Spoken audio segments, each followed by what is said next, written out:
Good afternoon, everyone. Today we are here for conduction of second activity under page portal, that is pre-topic talk. So I request you all to put forward your views on your assigned topic. First, I would like to call the team leader of the team Amigos, Nikita Urpi. Nikita, you can start now. Thank you, Sneha. Greetings, one and all. Myself, Nikita Kishore Urpi, and today I would like to use this opportunity and share my views on the topic sustainable energies. You are standing in the middle of a well-developed world where skyscrapers they stretch as long as your eyes could see it. It rains, but it rains acidic. You can neither experience the sweet petrichor nor you can spot any green grasses. The burning temperature it seals to you as the global warming has started affecting the entire world. Due to indiscriminate use of non-renewable sources of energies, the beautiful parks where once children played blissfully have now been converted into slums and dumping area. Is this the future that we wanted for us? Of course not. But if we depend on to non-renewable sources of energies such as coal, petroleum, and fossil fuels, then definitely the above stated things will happen, and the fallout may be catastrophic, eventually permanently damaging our environment. So, if we want our environment to be in safer hands, if we want our future to be devoid of any dangers, then we must mitigate the use of non-renewable sources of energy and switch to sustainable energy. Sustainable energies are the energies which meets the needs of the present without compromising the ability of the future generation from meeting their own needs. It is all about finding clean and renewable sources of energy, the energy sources which can renew themselves without getting depleted. There are many sustainable energy sources. In addition to the cleaner sources such as solar, water, and air, there is also bioenergy and geothermal energy. Sustainable energies are said to be inexhaustible. They are definitely profitable for in-house, also for business, because not only are those renewable, but also as they are frequently developed closer to the end user rather than the traditional uh, power plants. So sustainable energies, they generate electricity. It can light our future. So instead of carrying out our responsibility and being frivolous about it, we should be educated consumer of the energies. And by that, we can bring positive impact onto our planet. While in closing, I'd just like to say that finally possibilities of the sustainable energies are endless and they are beyond abyss. It is just limited by our rough decisions. So let us change that, starting with us. Thank you very much. Over to you, Sneha. Thank you, Nikita. Next is Mayuri. Hello everyone, my name is Mayuri Patil. I am from ENTC branch and my topic is Biology, Electronics and Biology. A biochip is a collection of miniaturized test tubes arranged on a solid substrate that permits many tests to be performed at the same time. A biochip, like a computer chip, can perform millions of mathematical operations and thousands of logical reactions in a few seconds. Biochips are developed in 1983 and for monitoring fisheries, and large scale of development of biochips are begin from 1990s. Today, a large variety of biochip technology are either in development or being commercialized. Biochips are of same size as a uncooked rice under the skin using a siren needle. In pet, it is injected behind the neck, and in human, it is injected in hands or in forehead. Biochips uses radio frequency identification system that uses low frequency radio signals to communicate between the biochips and reader. Biochips uses a tracking person and finding the fans over all the world. A biochip can store and update financial, medical, and demographic data, basically everything about a person. Biochip leads to the secure e-commerce system. Medical implantation of biochips are glucose detector and oxygen sensor, and as well as blood pressure sensor. Advantages of biochips are to find person, to identify person uniquely, to monitorize health issues of individual. They can perform thousands of biological reactions in a few seconds. The biochips have disadvantages too, and its disadvantages are a human can become a control slave, and it can use to our identify our privacy. Thank you.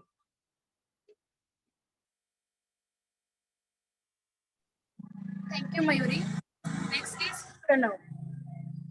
Hello everyone, I am Pranav Padre and I am here to express my thoughts on the electrical vehicles.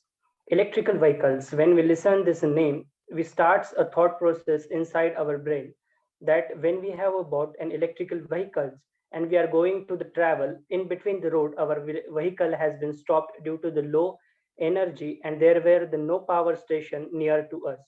And that afraidness keeping us away from the today's electric vehicles.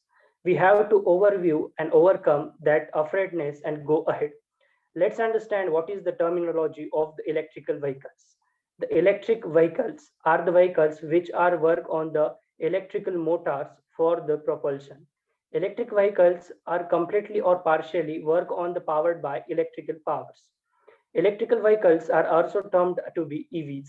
EVs are generally categorized into the three types, such as BEVs, HEVs, and PHEVs. BEVs are the battery efficient electrical vehicles which having a large number of the batteries and which can work on the L2 charging. It has a low emission. HEVs are hybrid electrical vehicles having the low emission and it contains the gas engine as well as a battery.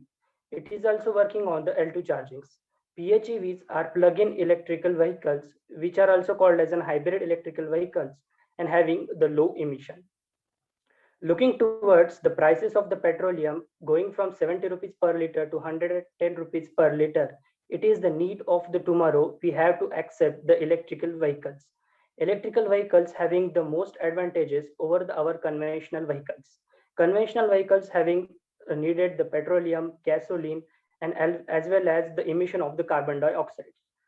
Instead of the electrical vehicles, we can also use a different types of the materials in the electrical vehicles, such as a semiconductor materials, which are the renewable source of the energy. And I think we have to accept the electrical vehicles because it is a need of the tomorrow. Pollution, population are the major factor which causing the global warming. If we have to stop this, we have to accept the electrical vehicles. That's all from my side. Thank you so much. Thank you, Pranav.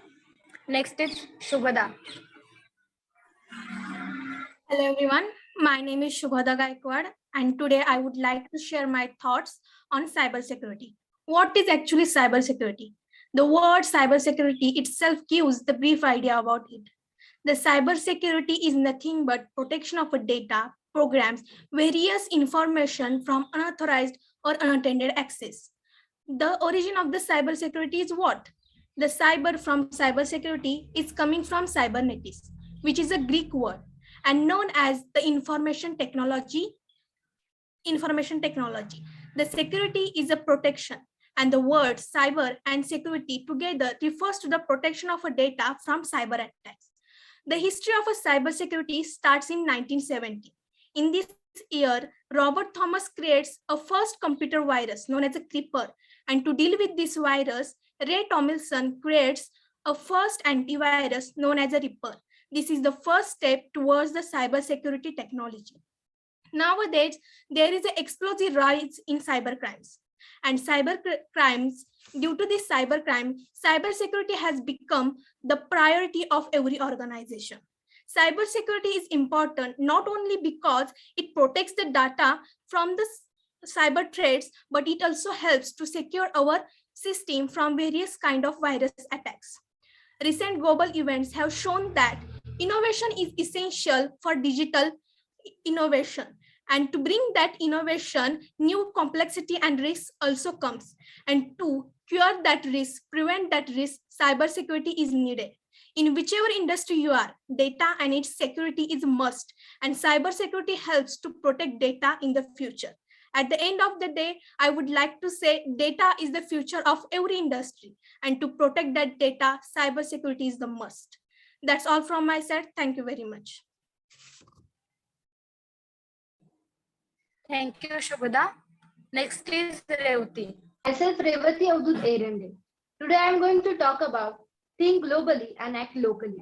The phrase itself, think globally and act locally, has been used in a various contexts, including planning, education, environment, and business. The key point of this concept is to think about the strategic action that create necessary global change. This was originally began at the grassroots level. However, now it's a global concept with high importance. The phrase first used in a context of environmental challenges.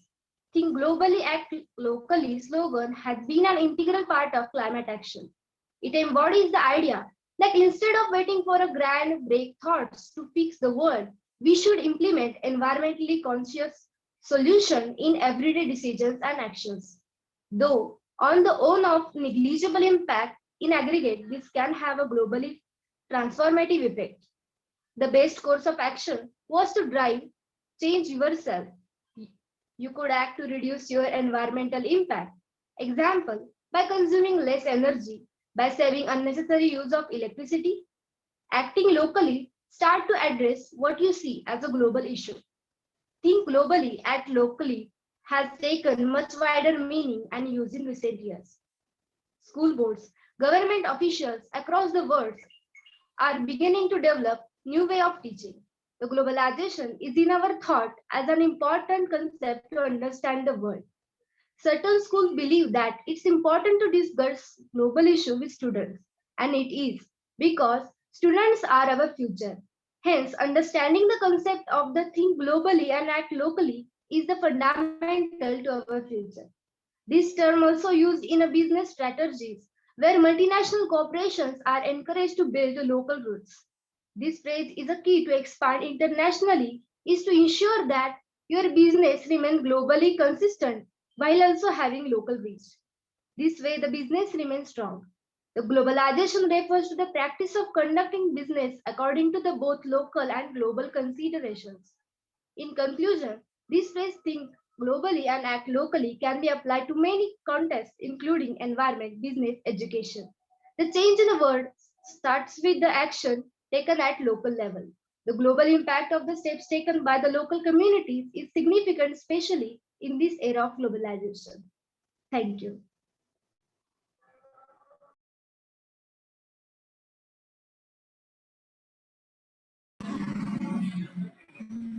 Thank you, Revati.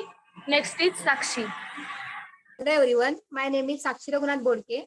I am going to talk about Smart City Mission.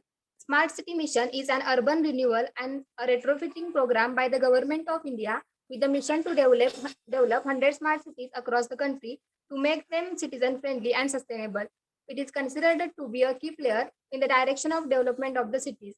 The 100 Smart Cities Mission was launched on 25th June 2015. The cities will compete for the selection as a potential smart city, which is included in the selection process of smart cities. Under this program, smart cities have the core facilities like assured electrical supply, adequate water supply, good governance, good health and education, security and safety of the citizens, etc. Now, talking about the status of this Smart City Mission program, a total of 5,151 projects have been proposed by the cities participated in the Smart City Mission. Cities participating in this mission have completed 25% of the total planned projects. But according to me, there must be a fixed common definition of what makes a smart city so that it can be distinguished from the rest of the cities. In doing so, the limitations and need for changes can be identified so that the smart cities can be improved further. Smart cities are vital for a sustainable future, and this mission is a step in the right direction. However, there are numerous limitations and they need to be addressed for it to be of successful. Thank you. Thank you, Sakshi. Next is Sahil. Hello, I'm Sahil Hedao from SY ENTC branch, and my topic is privatization of railways, benefits and challenges. In July 2020, the Indian Railways invited private players for investing in railways to run 151 private trains on 109 train routes. The Government of India expected 30,000 crores of investment from the private players from this move. Meanwhile, the first Indian private train was the Tejas Express, which was run between Lucknow to New Delhi, and it was inaugurated in 2019. Talking about the benefits, The private investments in railways will benefit the passengers in terms of quality of services, safe travel, and less transit time. The private players will also invite the use of modern technologies in the private trains so that we can have lavish experiences while traveling. And the trains will be manufactured in India under the Make in India program of the government of India. So there will be a definitely boost in Indian economy.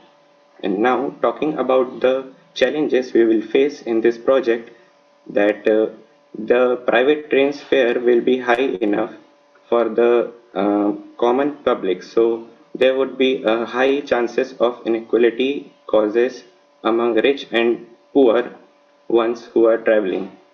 And another conflict is that there will be modern technology used in production of such kind of trains, which are improvised by the private players. So there can be job opportunity which are very less. So we can conclude that the private investment in the railways, or the term privatization of railways, is comparatively better, but there should be some regulations introduced by the government in terms of fares, and the government should improve the quality of current railways. And that's it. Thank you. Thank you, Sahil. Next is Atharva. So hello everyone, myself Atharwanil Kodgi and I'm from Gadinas. First of all, I would like to thank you all to give this opportunity to talk about the topic, the regulation of cryptocurrency. So first of all, I would like to speak out what is cryptocurrency. So cryptocurrency is a digital or virtual currency which is based on the technology of blockchain. It is an unauthorized currency where no central authority is provided. So it is it is said to be very dangerous to us, but there are few advantages and disadvantages of cryptocurrencies. So first of all, if we speak about the advantages, it is a digital currency which helps the infinite amount of money transfer by the digital means, and also it is very beneficial to investors without uh, any proper paperwork or without any hesitation. So there are some disadvantages of as well. First of all, it requires high energy performance to mining the any cryptocurrency, and second, their price is very volatile, and third one, it can be used in criminal activities. So here comes the question, why it is important to regulate the cryptocurrency. First, to avoid the manipulation and protect the investors. Until now, there is no authorized uh, there is no authorities in the cryptocurrency, so it can use it as any means. By applying the regulation, we can protect the investors and give their proper information about the cryptocurrency. Second, we can to give the number of opportunities to the investors. We only knew about very few very few cryptocurrencies like Bitcoin, Ether, Bitcoin, etc. But there are thousands of cryptocurrencies present on the internet. So by providing the proper information about them, it can open a good opportunity to investors. Third, the cyber security and the hacking. As the cryptocurrency is a digital market, there is always a danger of hacking or the cyber crime. It times Many times it happens that many investors lost their money just by hacking their account. So by providing the protection, investor can claim their lost money to the authorities. So it becomes importance of the regulation. Fourth point, money laundering. As it is unauthorized process, there is always high possibilities to act crime acts like providing money to the terrorists. So providing regulation, we can identify the uh, location and identification of any investor, so which can control this kind of things. So it is important to regulate. From my point of view, If we provide a good amount of regulations over the cryptocurrency, it will open a great opportunity to any investors who like to save their money in the cryptocurrency. So thank you for all. Thank you, Atharva. Next is Renuka. Hello everyone, my name is Renuka Avinash and my topic is Open Book Exam Pros, Cons and Challenges. Mainly open book exam are the exam where students are allowed to have their textbooks or other approved reference material. The ability to analyze and apply the information is tested through these kind of exams. Moving towards the positive points, open book exam can eliminate the rote learning, which is the main flaw of Indian education system. By this, student can concentrate much more on their conceptual understanding rather than mugging up the things. It also eliminates actions like cheating and copying. Also reduces stress, which is sadly being experienced by some educational seekers that diverts them from their actual motive. There are some negative points to open book exams.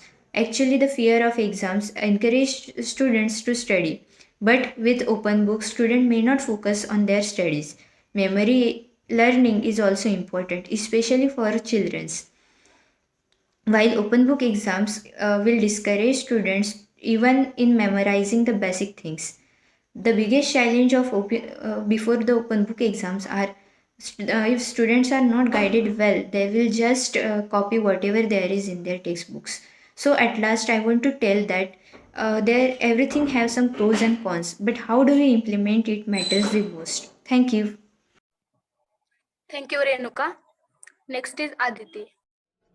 Hello everyone, my name is Aditi Ravindra Chaugule and today I'm going to deliver the speech on electrical power quality.